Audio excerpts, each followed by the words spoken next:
Welcome. Hi, everyone. Welcome in. My name is Gabby with Arizona Science Center. Thank you so much for joining us for our 1 p.m. live demonstration. Today, we have something awesome up our sleeves. We're going to take a dive into the deep blue, and we're going to dissect and learn about a shark.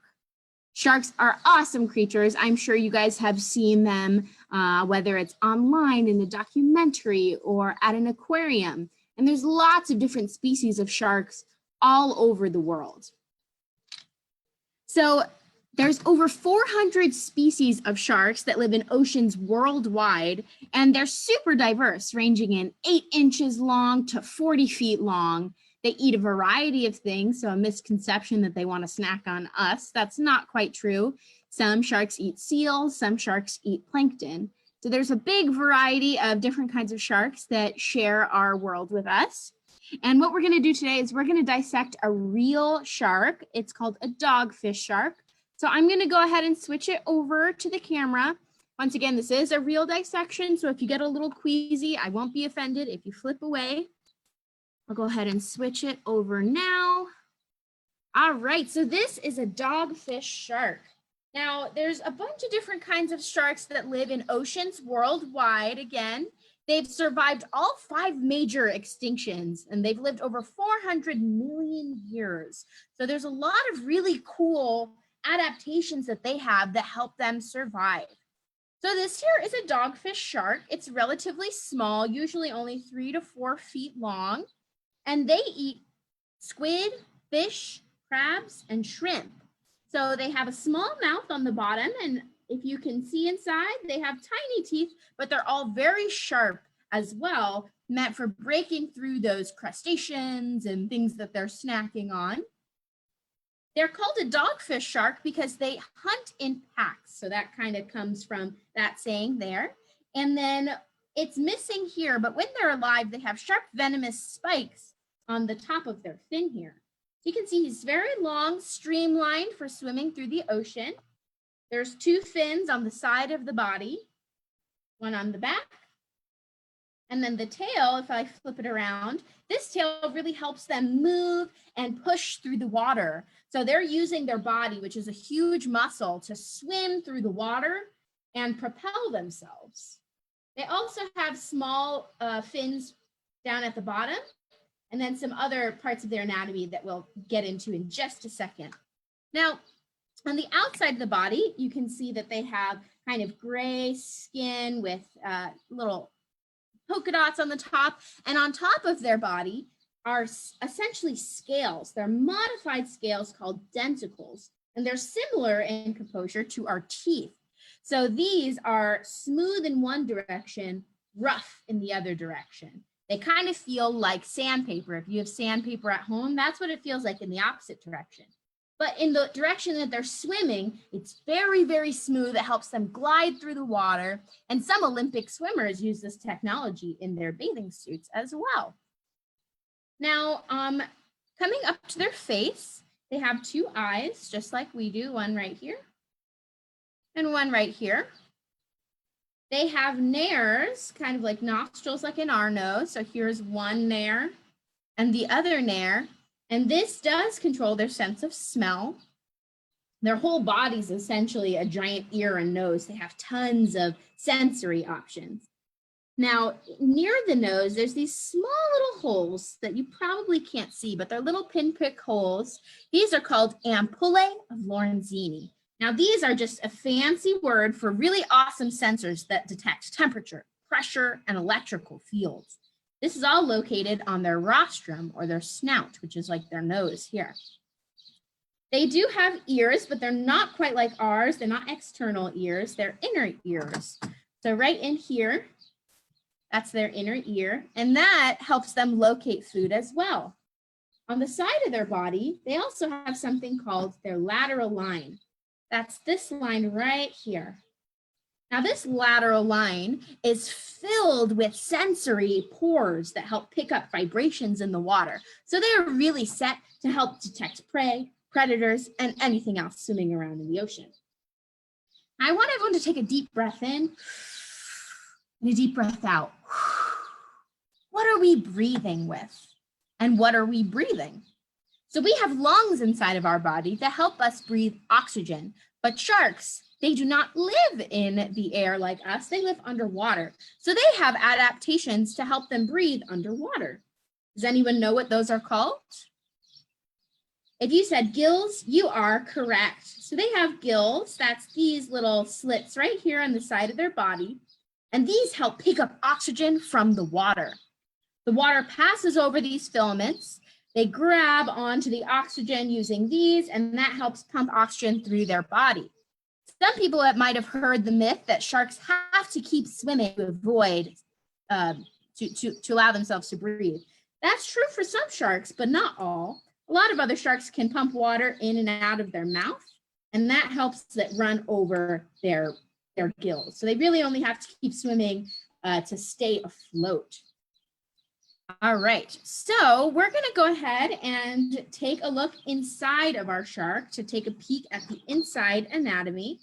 So I'm gonna make an incision along the belly of our shark.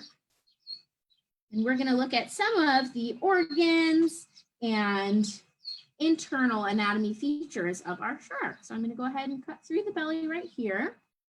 Now, sharks are very muscular. Again, this is how they're swimming through the water. So as we're starting to cut in here, you can see that very thick layer of muscle right here. We're going to cut all the way up to the top and through here. Awesome. That looks pretty good. So they have some of the same internal features as us, but lots of different adaptations, like we were talking about the gills that they need to have that help them breathe water and all of those good things. So along the side of their body, you can see that strong muscle. You might be able to see the lines in it. That's what's helping them move and perpetuate their body through the water. Now, a lot of other fish have something called a swim bladder that helps them stay afloat, but sharks don't have a swim bladder. So they need to keep swimming so that they don't sink. They also have something inside their body that's full of fat that helps them float. So if you've ever done an experiment at home where you put oil in water, what do you notice? Do you notice that the oil floats on top? So oil does float. It is less dense than water. And their liver, which has kind of three main parts to it, these two large lobes and this middle section here, is super fatty. And that fat helps them float and stay buoyant. The liver also helps filter blood and waste from all of their cells. And that's their liver there. Right behind this, they have a gallbladder. Oops, that, which is kind of this back section here. And that helps control fat in their diet as well. Just like us, when they're eating, they have an esophagus and a stomach. So once they eat food, it goes in through their mouth, through their esophagus, and passes through a super muscular stomach and intestines. Now their stomach and intestines, which flows down here, wraps around here, and exits down at their cloaca, that has something called a spiral valve. It kind of has lines that rotate on the inside. This helps absorb lots of nutrients from their body. Some sharks are eating really big food, so they need to make sure they absorb all the nutrients from what they're eating. And then it exits out of their cloaca, which is an opening at the bottom of the shark. This is where they poop, pee, and where they lay their babies. So sharks are something called Ovoviviparous. So when they're pregnant, they have eggs inside of the body. Those eggs develop and they give birth live. So kind of a mixture between a mammal who gives birth live and something like a reptile or an amphibian that has eggs. Some other cool features inside their body. If you guys are slouching at home, really quick, I want you to stand up straight. Now, what do you notice in your back? What is that that's moving your back and keeping you up straight? If you said your backbone or your spine, that is correct. So sharks also have something like that, but it's a little different. Sharks don't have bones like some organisms. but rather their skeleton is made out of something called cartilage. Do you have cartilage in your body? Can you think of anywhere where you might have cartilage? So if you take a look at your nose or your ears, you can wiggle the tip of your nose or you can kind of squeeze your ears, and you might notice that they're pretty solid but flexible as well. So that is cartilage that we have as well, except the skeleton of the shark is made of cartilage. So this is a piece of the backbone, the spinal column of the shark. And you can see here that it's very flexible.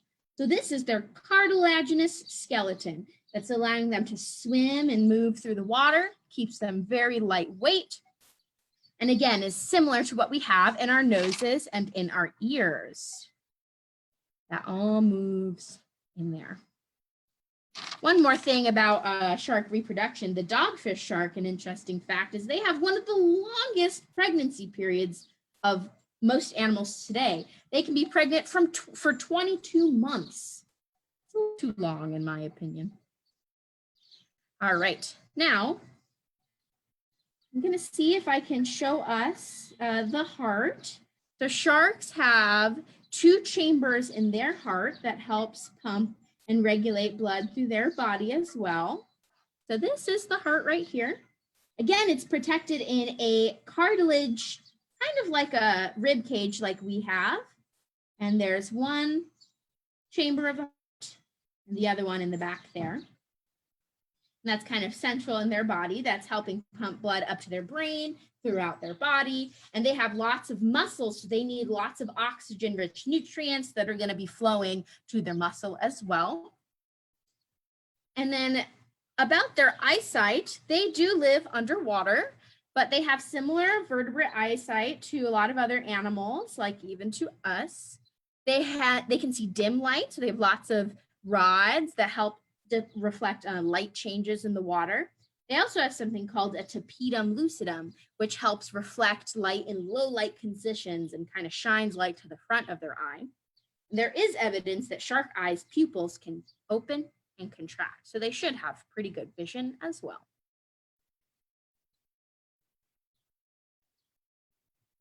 All right, and those are the main parts of our shark body. So again, we learned about the denticles and the scales on the outside, all of the intricate alert system that the shark has. The shark's essentially a giant ear, vibrations, movements in the water, electricity.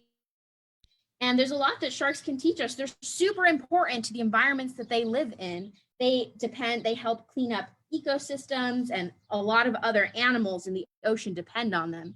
And there's a lot of misconceptions. They don't want to eat us.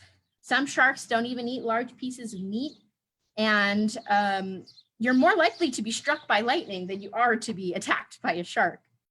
They do have good smell though. So again, we're talking about their sensory systems in their nose and their rostrum. They can't quite smell one drop of blood in a whole ocean. It'd probably be more equivalent to smelling a drop of blood in an Olympic swimming pool, which is still pretty impressive.